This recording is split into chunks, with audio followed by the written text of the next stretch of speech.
Selamat datang dalam pembelajaran pendidikan Pancasila, Kurikulum Merdeka Fase E kelas 10 SMA SMK. Kali ini membahas elemen 2, Undang-Undang Dasar Negara Republik Indonesia tahun 1945. Dengan tujuan pembelajaran, menguraikan perumusan Undang-Undang Dasar Negara Republik Indonesia tahun 1945. Kita mulai bahagian A, Hakikat Konstitusi dan Undang-Undang Dasar. Konstitusi menurut istilah, dalam bahasa Inggris, Constitution, dalam bahasa Latin, Constituere, yang berarti menetapkan atau mendirikan. Konstitusi dalam arti luas terdiri dari konstitusi tertulis dan konstitusi tidak tertulis. Konstitusi tertulis berupa hukum dasar tertulis, yaitu Undang-Undang Dasar.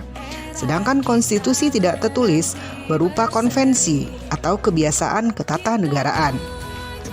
Kemudian konstitusi dalam arti sempit, yaitu konstitusi sebagai hukum dasar tertulis, yaitu Undang-Undang Dasar.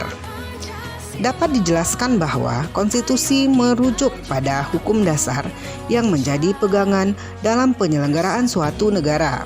Adapun tujuan konstitusi adalah memberikan pengawasan terhadap kekuasaan politik serta memberikan batasan bagi pemerintah dalam menjalankan tugasnya.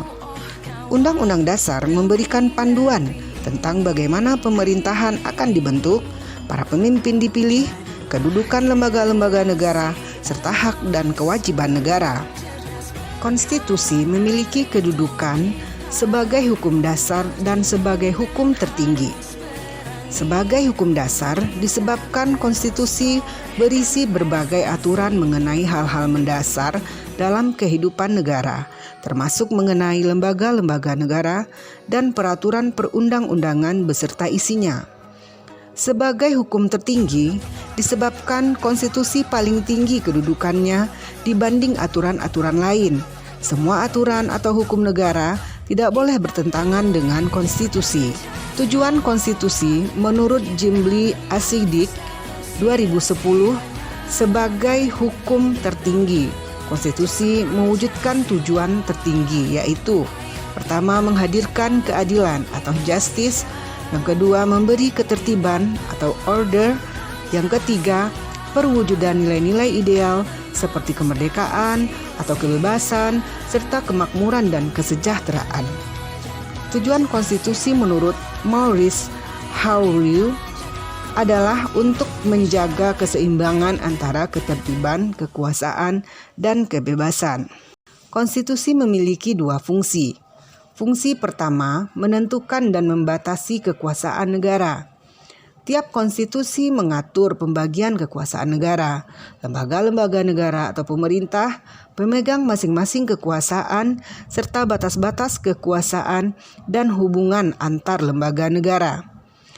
Fungsi yang kedua, menjamin hak-hak azazi warga negara.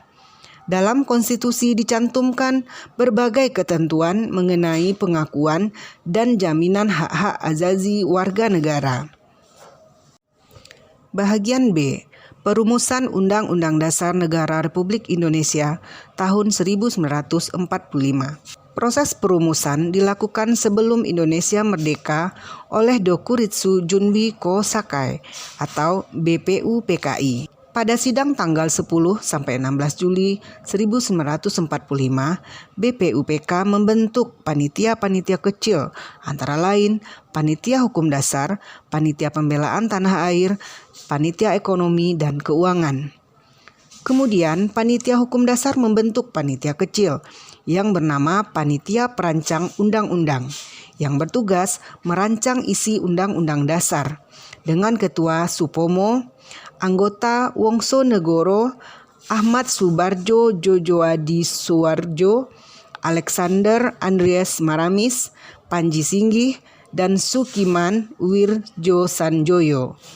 Setelah itu, pada 13 Juli 1945, Panitia Perancang Undang-Undang Dasar membahas dan menyepakati beberapa hal, yaitu lambang negara, negara kesatuan, sebutan Majelis Permusyawaratan Rakyat, dan pembentukan panitia penghalus bahasa untuk memperhalus diksi rancangan Undang-Undang Dasar.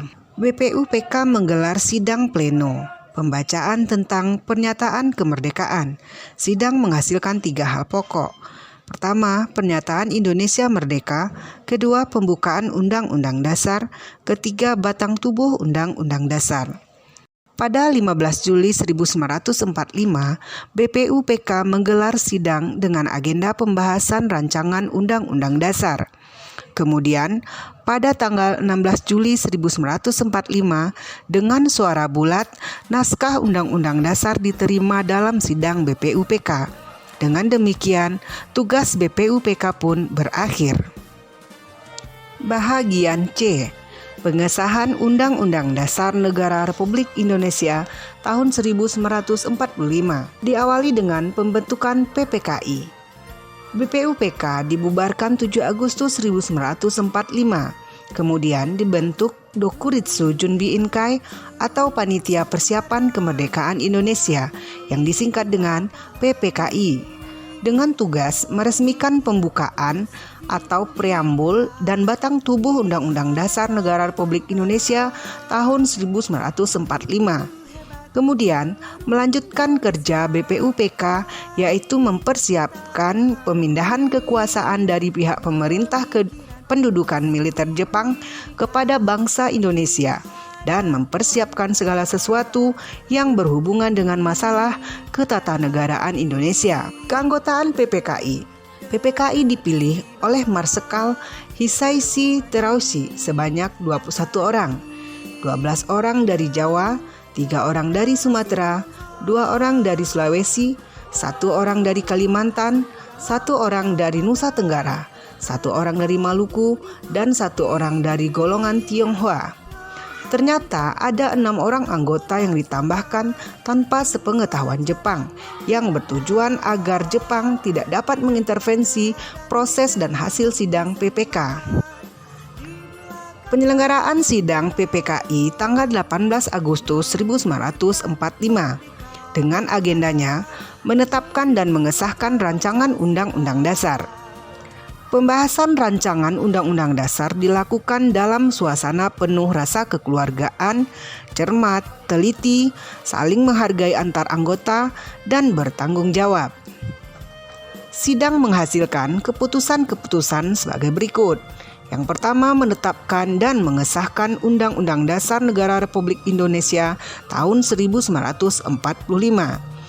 Kedua, memilih dan mengangkat Soekarno sebagai Presiden dan Muhammad Hatta sebagai Wakil Presiden Republik Indonesia.